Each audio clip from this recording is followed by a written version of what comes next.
5, 4, 3, 2, 1, 0.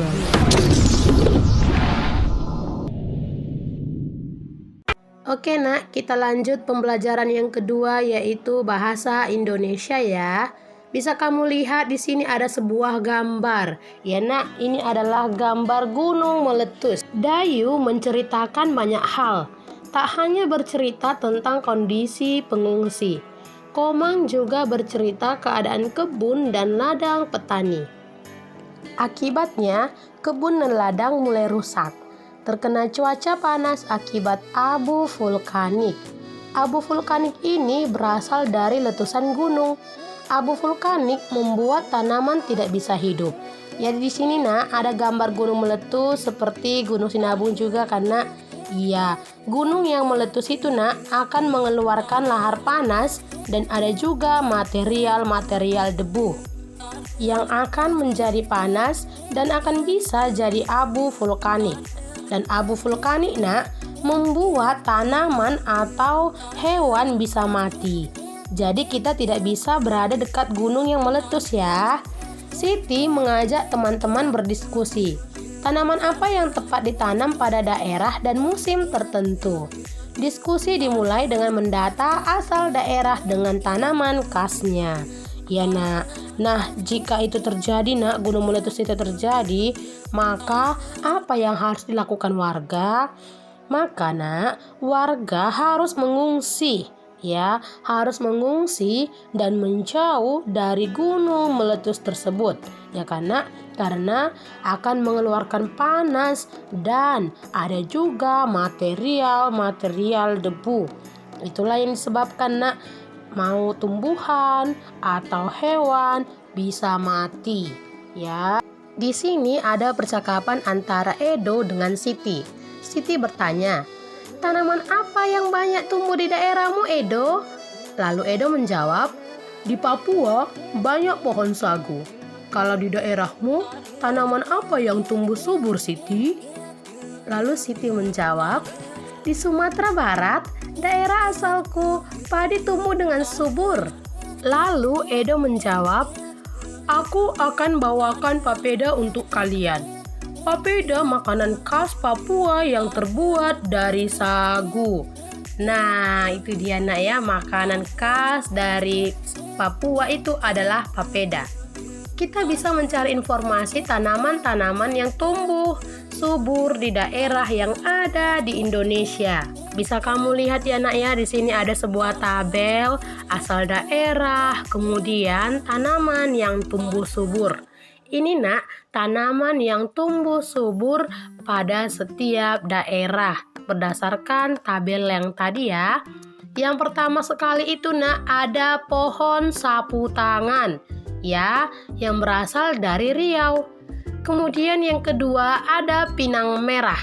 Ini berasal dari Jambi. Oke, kemudian tanaman yang ketiga ada bunga puspa. Berasal dari Bangka Belitung. Kemudian yang keempat ada pohon nyamplung. Yaitu berasal dari Jawa Timur. Oke, kemudian pohon selanjutnya yaitu ada pohon waru yang berasal dari Bengkulu. Dan ada juga tanaman cempaka kuning yaitu berasal dari Aceh. Oke, selanjutnya ada pohon damar yaitu berasal dari tempat kita, Sumatera Utara. Ya nak, pohon damar. Kemudian ada pohon kayu manis yaitu yang berasal dari Sumatera Barat. Dan untuk selanjutnya ada juga tanaman pohon duku yang berasal dari Sumatera Selatan. Dan ada juga tanaman yaitu pohon kepel yang berasal dari Jawa Tengah. Itulah ya nak ya, tanaman-tanaman yang berasal dari setiap daerah. Kemudian ini bisa kita lanjut membaca ya nak ya. Di sini ada sebuah surat yang akan dibacakan Beni. ya. Lembang 10 Agustus 2017. Halo Benny, apa kabar? Aku sedang berada di Lembang, Bandung. Kami sekeluarga menjenguk nenek yang sedang sakit. Rumah nenek dikelilingi kebun sayur mayur yang luas. Beraneka jenis sayur ditanam warga di sana. Ada brokoli, tomat, cabai, dan sawi. Hanya saja beberapa hari ini hujan turun sangat lebat. Banyak sayur yang tidak bisa dipanen. Kasihan para petani, mereka mengalami gagal panen. Sudah dulu ya Benny, aku akan kembali jika keadaan nenek sudah membaik. Salam untuk teman-teman di sekolah. Dari Udin, sahabatmu. Nah, berdasarkan teks pesan tadi, apa yang Udin ceritakan pada surat di atas? Hujan yang tak kunjung berhenti bukan? Tahukah kamu dari mana asal hujan? Dan kemana perginya air hujan? Nah, coba kamu perhatikan nak. Di sini dari gambar ini dapat kamu amati bagaimana bisa turun hujan, lalu kemana air hujan itu turun. Ya, sekarang kita akan mengamati gambar. Di sini nak ada beberapa gambar ya. Bagaimana hujan terjadi? Susunlah gambar sehingga menjadi urutan yang tepat. Gambar yang pertama, gambar terjadinya hujan, ya, dan gambar yang kedua, air yang terkena panas matahari lalu menguap dan jadi awan. Dan gambar yang ketiga, nak, awan berkumpul menjadi satu dan berubah menjadi mendung. Ya, coba kamu amati, nak. Mana di sini urutan gambar yaitu tentang turunnya hujan. Iya, yang pertama sekali itu adalah gambar kedua.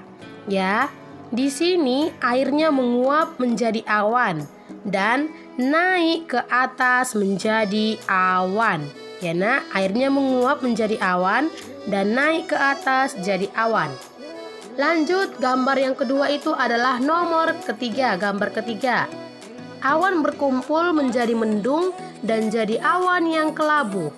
Dan untuk gambar yang terakhir itu dari gambar yang pertama ya. Awan jadi titik-titik air dan turunlah hujan. Inilah nak yang disebut dengan siklus turunnya hujan atau siklus air hujan. Paham ya? Kemudian, apakah kegiatanmu berubah saat terjadinya perubahan cuaca? Dan bagaimana pengaruh cuaca terhadap kehidupan manusia? Nah, ini tadi ya nak ya, gambar yaitu tentang siklus air hujan. Terjadinya hujan dimulai dari proses evaporasi. Ya nak, dari proses evaporasi yang disebabkan oleh sinar matahari. Apa itu proses evaporasi, nak? Proses evaporasi itu nak adalah air yang terdapat di sungai, laut, atau sumber lainnya yang akan mengalami penguapan. Nah, perhatikan gambar ini ya nak ya. Di sini ada matahari, kemudian ada awan, ya. Setelah itu terjadi proses kondensasi. Ya, proses kondensasi akan terjadi akibat hasil uap yang sudah naik. Uap air akan berubah menjadi embun. Suhu udara semakin meningkat dan membuat titik-titik embun semakin banyak dan memadat. Awan akan terbentuk dan angin akan membawa awan berisi butiran air menuju lokasi yang suhunya rendah. Oke, ini dia nah evaporasi atau evaporation, kemudian condensation, dan di sini bisa kamu lihat metaporation. Ya, pada gambar ada keterangannya enak ya. Awan-awan tersebut akan berkumpul menjadi awan besar yang berwarna kelabu. Kemudian awan itu akan berubah menjadi titik-titik hujan yang turun ke bumi. Lalu air hujan akan mengalir ke sungai, danau, dan lain sebagainya. Ya nak ya, kemana air hujan mengalir? Yaitu ke sungai, danau, dan lain sebagainya. Paham ya nak ya tentang siklus turunnya hujan dan kemana hujan turun? Ya, bisa kamu amati ya nak ya. Oke? Maka kesimpulan kita dari pembelajaran hari ini adalah panas matahari membuat air laut atau danau menguap. Uap air terkumpul di udara dalam bentuk awan. Awan yang terbentuk menjadi semakin besar, lalu butiran-butiran air akan jatuh. Terjadilah hujan. Paham ya anak-anak Miss Rina semuanya? Dan sebagai tugasnya hanya mendengarkan penjelasan materi hari ini. Oke, selamat belajar. See you tomorrow. God bless you.